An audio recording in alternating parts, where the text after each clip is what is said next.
Hello and welcome to the Daily Meal for Tuesday, the 16th of December 2025. Well, the transfer window is nigh.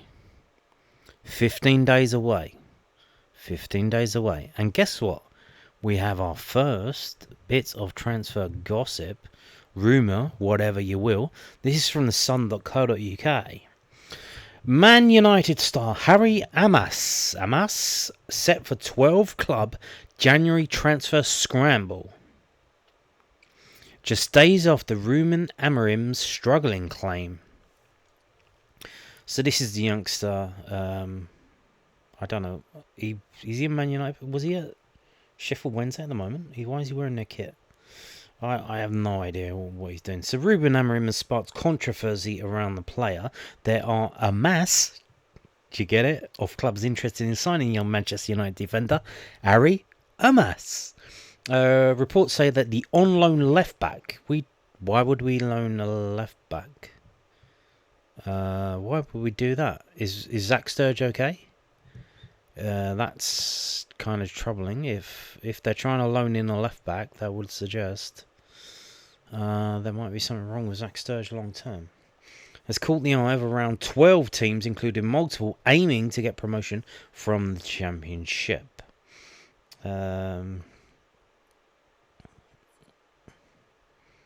Okay. Despite playing for troubled Sheffield Wednesday, who sit bottom of the table on -9 points after being docked 18 in total this season, Amass has been a bright spark. He has made 16 appearances for the Owls, and the Daily Mail write that Stoke and Millwall are among those to have inquired over his availability. Okay, so this is originally from the Daily Mail. I haven't read this before reading it now. This is the first time I'm reading it. With Amass viewed as one of the best talents of his generation, he could be offered the chance to jump ship in January in order to get experience at an upwardly mobile club instead. If he's playing, why would you do that? That doesn't make any sense. Unless Sheffield Wednesday, they're being forced to pay him because of the deal that they'd signed, I guess. Maybe they can't afford it. Maybe they want him to leave and go back, and they're asking, hey, if you organise a loan for him somewhere else, can we send him back? Yeah, interesting. But I'm like, if he's playing at Sheffield Wednesday, let him play at Sheffield Wednesday. Surely that's the point. You want to test him, so you test him at the shittest team in the league because he's going to get tested. He's going to do a lot of defending. The England under-19 international was recently at the centre of controversy along with some of his Carrington Oakvilles. That's the name of their training ground, is Carrington. First team manager Ruben Amorim appeared to call out Amass and others from the academy in a press conference when discussing the youth prospects. Yeah, he's someone said, why didn't you bring Mainu on? And he apparently started laughing. And now Kobe Mainu wants to leave. What a manager this guy is. A very good manager. One of the best. He said, Amass is now struggling in the Championship. Cheeto is not always a starter in the under-21s. All these guys played when a lot of people were saying sack the manager. So you can see that I'm not worried. So he's saying, when we played them, we weren't getting results and you were asking for me to get sacked. And now you want me to play them again. However, Amorim is believed to have meant Wednesday was struggling, not Amass. The response of Amass and Cheeto Obi still generated discussion as he posted an image of Instagram of himself holding the November Player of the Month award with a smiley face emoji. That's I assume that's Obi and not Amass. Many took the story to be a reaction to Amorim with I don't care about Obi, I'm talking about Amass. It's also written that Amass is happy in Yorkshire and is seen as a key part of the team. That's another thing. If he lives around Manchester and he has to go to Sheffield, that's quite close to there. I believe Manchester Airport is between Sheffield and Manchester. It's not that far. So I imagine he's commuting from home. So why would he come down to London to be a left back, to be a squad left back, and not play when he could stay in Sheffield Wednesday and play there? Doesn't make any sense. He has started all 16 league games played since joining, playing 90 minutes in all but one of those. So, again, I think it's one of those where because Sheffield Wednesday are in a doo-doo, Manchester United said, look, you can have him for maybe very small amount of money, or maybe even free, as long as you play him. So they're being forced to play him. Maybe they don't want to do that. Of the mentioned circling clubs, Stoke sits 7th, 1 point outside the places, and Millwall 4th, level with Preston in 3rd. He gained promotion up to the United senior squad last season, having also played for the under 18s and under 21s. Amass featured 7 times under Amberin, but was sent out in search of a full year of adult football. Yeah, and he's playing. So again, this doesn't make any sense to me. Maybe the Stoke ones, because Stoke isn't that far away from Manchester either. But yeah, why would we sign an 18-year-old left back on loan unless we got problems with Zach Sturge? I don't know. Now, this is something that I love to see. This is from the SummitNews.co.uk. Mill to appeal Femi Aziz's punishment for a straight red card against Hull City. Yeah, let's use those CCTV cameras, put them to good use rather than just hassling the home fans, shall we? Mill have appealed the length of Femi Aziz's suspension, so the length of the suspension, because that's interesting. So they're not appealing the suspension outright, just the length. How can they do that though? I guess they're saying it wasn't violent contact; it was accidental. Accidental, whatever you, I don't know, what would you call it? Accidental. What would the word be? Accidental stepping on. He didn't stamp on it; he stepped on him. Apparently, but you know. Aziz, 24, was given his marching orders in the 76th minute for an off-the-ball incident with striker Carl Joseph. The winger was wrestled to the ground by Joseph and looked to stamp on him in the painful area as he tried to disentangle himself. No. Yeah, exactly. But disentangle himself. Why was he entangled? Because the guy was holding on to his leg. And he went to get up. And he went forward, but then he couldn't go forward because the guy dragged on his leg. So he went back, and then he moved his leg went backwards, and then he yonked it forward. So it looks like he kicked off, but no. Aziz currently faces a 3-game suspension. So Alex Neil said, at the moment, I think that's where we are now. 3-game suspension. But I believe that as a club, we've put in an appeal of some kind regarding the severity of the punishment for Femi's red card. So, I'd expect to hear more about that today. Obviously, that's behind the scenes. So we'll probably find out tomorrow then, I would imagine. Or maybe on Thursday when the press conference comes out. I don't know. You would imagine in this day and age, this is the thing that the American sports get right. Because of all the betting on football, in America, in the NFL and all that, if a player's not going to play in the next game or at the weekend in terms of the NFL, the player gets put on a list called the injured list, and that gets published, and people can see it, and it's very important. If you're going to bet on a game, that the players that are going to be involved. So we should know if a player's going to be involved or not. Neil gave his thoughts on the incident himself. It's a bit of a difficult one, I don't think the angles in which I've seen it make it look good, but however, I think you can see the lad is all onto his leg, but then obviously, it looks like he's trying to push off, and as he pushes off, he stamps on the lad, or trods on him, or pushes off him, or however you want to sort of view it.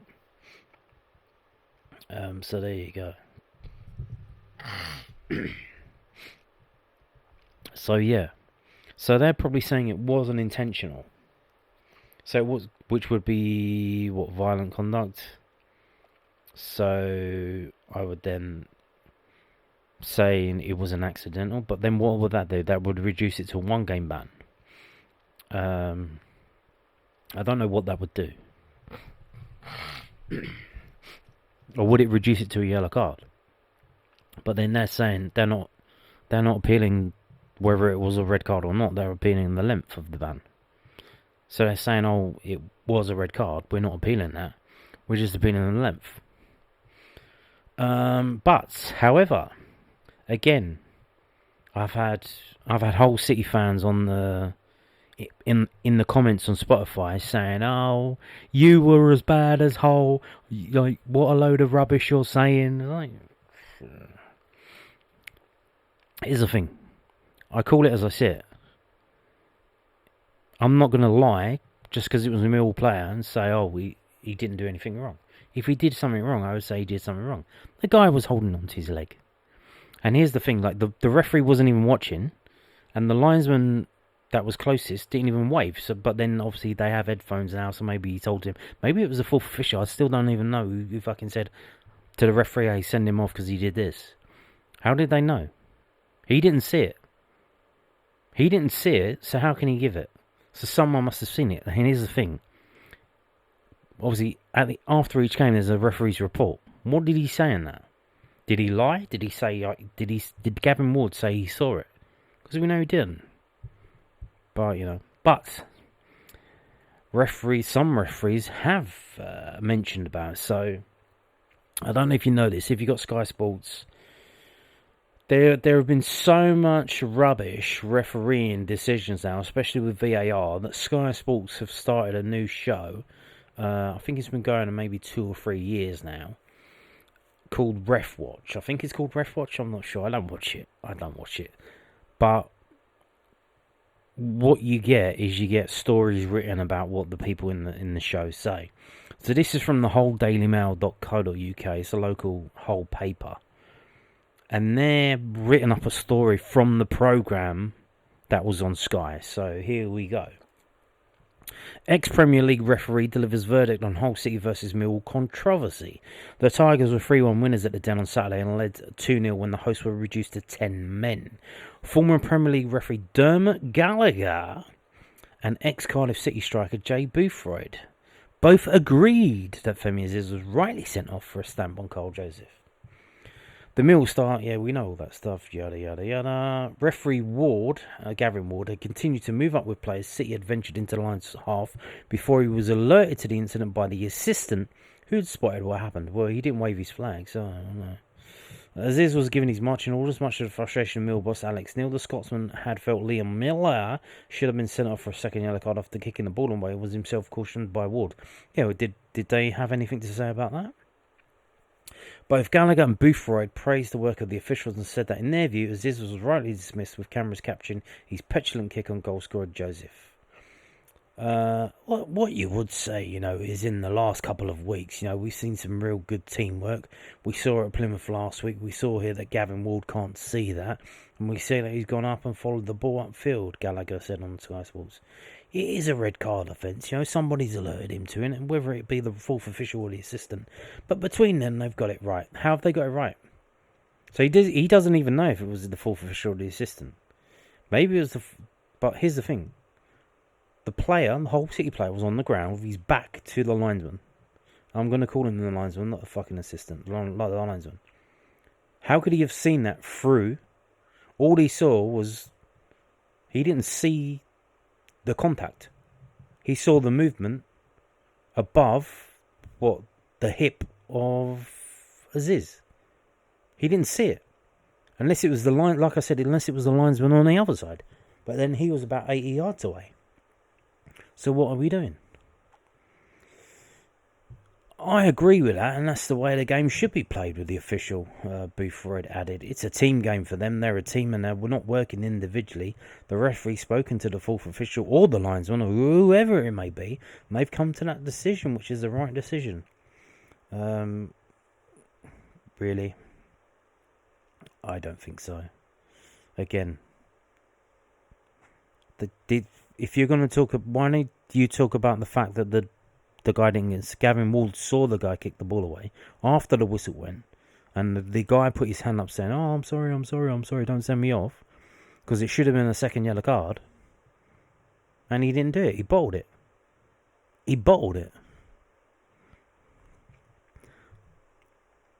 Hey ho. Now, the big thing at the moment is the injuries. We need to get the players back fit and raring to go. A lot of players, quite a few are supposed to be back in January. Jensen's playing at the moment for the under-21s. More on that in a minute. He played tonight. He had a rough old time of it, I should say. We need to get these players back. But we need to get them back fit. So this is from the southernnews.co.uk. Alex Neil reveals extent of Millwall midfield duo's injuries. Alex Neil outlined how long Casper Denor and Dan Kelly will be out for after the midfield duo picked up injuries in successive games last week. The Lions' last two healthy central midfielders started together away at Bristol City, but Denor had to be withdrawn at half-time with a tight calf. Kelly played 90 minutes in the next game, a 1-1 draw away at Derby County, but suffered a hamstring injury in the build-up to the Lions' 3-1 loss to Hull City last weekend. Oh, Dan's going to be a longer term, Alex Neil told News at 10. Denor, however, it's not expected to miss much time. Asked how long he would be out for, Alex Neil said, until the new year. Neil was then asked if he would be back early January or later than that. It depends on how quickly he recovers, really. A very wise man. Yeah, of course. Obvious things are obvious. So Dan Kelly is going to be a longer term, and Denor is not expected to miss much time, but that's a lot of games. It's Christmas time. There's a lot of games being played. So he's going to miss Blackburn, he's going to miss Ipswich, he's going to miss Bristol City, and he's probably going to miss Southampton until the new year. So back for Swansea, back for Burnley. I would imagine he probably wants to play in the Burnley game because that's a team against a Premier League team. But we'll see. We will see. And more news about injuries. This is from southernnews.co.uk. Millwall boss targets return date for Josh Coburn. Remember him? Did you forget about him? He still exists. Alex Neil was targeting early January 2026 or 2027. Return for Josh Coburn. Coburn, 23, suffered a quad injury in the October international break, ruling him out for months. The striker had previously made 10 appearances after joining the club permanently over the summer, scoring 1 goal against Swansea City. Coburn spent last season on loan at SC16, scoring 5 goals in 22 league appearances and forming an effective partnership with Mihailo Ivanovic. Alex Neil hopes he will be available after the busy festive period. Apparently it's doing the runs that Josh had a setback. I don't know where that's come from, because that's just absolute fabrication. Josh Coburn is going well. He's exactly where we'd expect him to be in his rehab. He got scanned the other day to rescan his injury, and Josh will probably be out just until the new year. If I can get him available for the FA Cup game, I'll be delighted with that. Maybe a week later, but he's right on schedule where he should be. Alex Neil also confirmed Will Smallbone, who was 6 appearances into his loan spell before picking up a hamstring injury in late October, would be a longer term absence. Will Smallbone was never going to be in January, Alex Neil said. So we've got Casper Denor coming back in January. And like I said, so they're targeting Josh Coburn to come back for the FA Cup game. Why is that important? That's a good game to get players to come back for. Whether that's off the bench or to start, because it's a cup game. We don't want to have a cup run this season. We want to win the league or finish second. Cup run is not wanted. So it's a free game. It's a free hit. There isn't 3 points in the league at stake. You can throw the players coming back from injury at that game. And if they do well, they do well. If they don't, they don't. It is what it is. Also a reminder that if that game finishes in a draw, it will go to extra time and probably penalties as well, which could be a problem again. Now, talking about the game today at the Den. Millwall 1, Nottingham Forest under 21s 4. Heavy defeat. It was 3-1 at half time. It was 3-0 before Millwall scored a penalty. from Callum Redhead, 41 minutes penalty. Just totally outclassed. I mean, Category 1 team, they're a very good Category 1 team. And you can see if you look at the table so far, they played 4 games, they've won 4 games. They've won all of their games. They've scored 8 goals, they've conceded 2. So they've only conceded 2 goals in 4 games. One of them was today against Millwall. They missed the penalty as well in the 70th minute. And what can you say? I mean, the goals that Nottingham Forest scored were absolutely top-notch, class goals. One of them, the first one, was a bit of ball watching, and the guy just whacked it in from the D to the top corner. The second goal was insane. The guy was slaloming through the midfield, through the Millwall players, like multiple Millwall players going past them, like he was Lionel Messi. He got to the touchline and he just tapped it into the middle, where there was a Forest player unmarked, like again ball watching, and they scored, and just quality goals. So, but here's the thing. I mean, if we'll move on to this. So this is a very, with all due respect to the team that's played, this is a very under-strength under-21s, because not only have, there's so many injuries to the first team that then the strong under-21s have to go and be involved with the first team in training and stuff like that, and they can't play in these games. But then, not only that, you have under-21 players injured as well. So Rafiq Lamptey's injured, he's had surgery. Amass injured, he's had surgery, etc., etc. I don't know what's happened to Celestine Charles. He scored 2 goals in 2 games.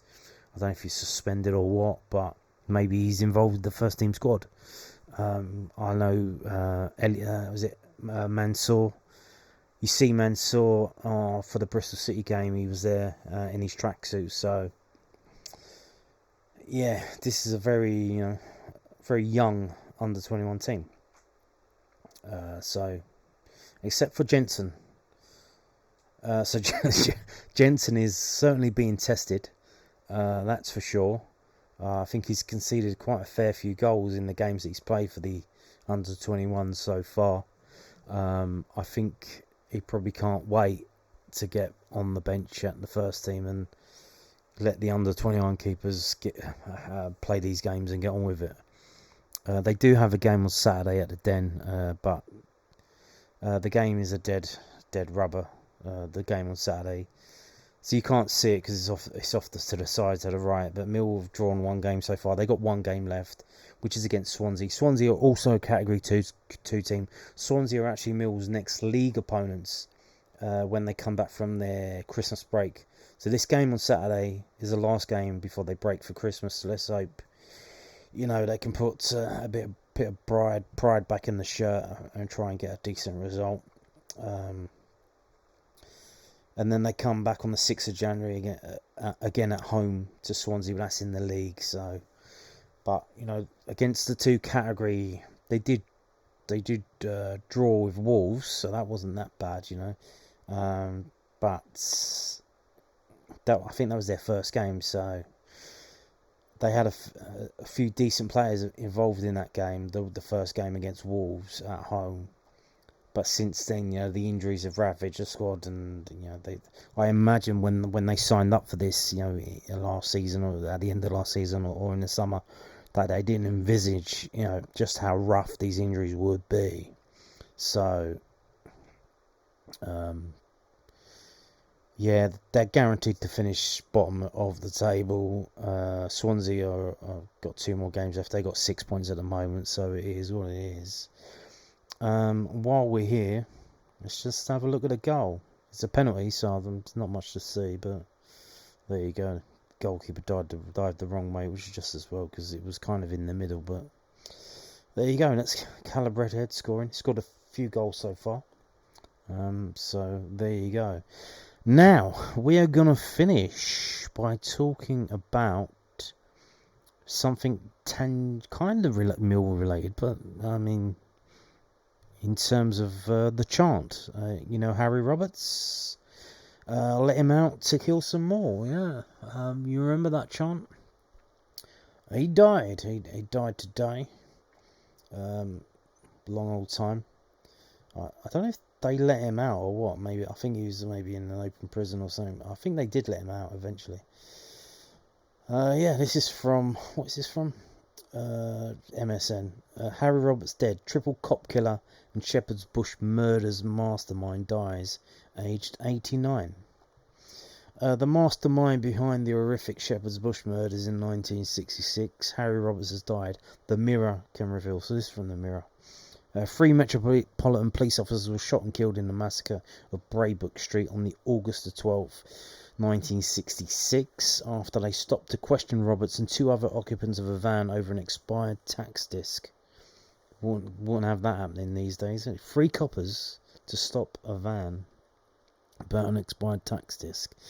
In the van, Roberts and accomplices John Duddy and Jack Whitney were carrying a bag of weapons, including a Luger P08 and a .38 Enfield revolver, as they had intended to steal another vehicle to facilitate an armed robbery later that day.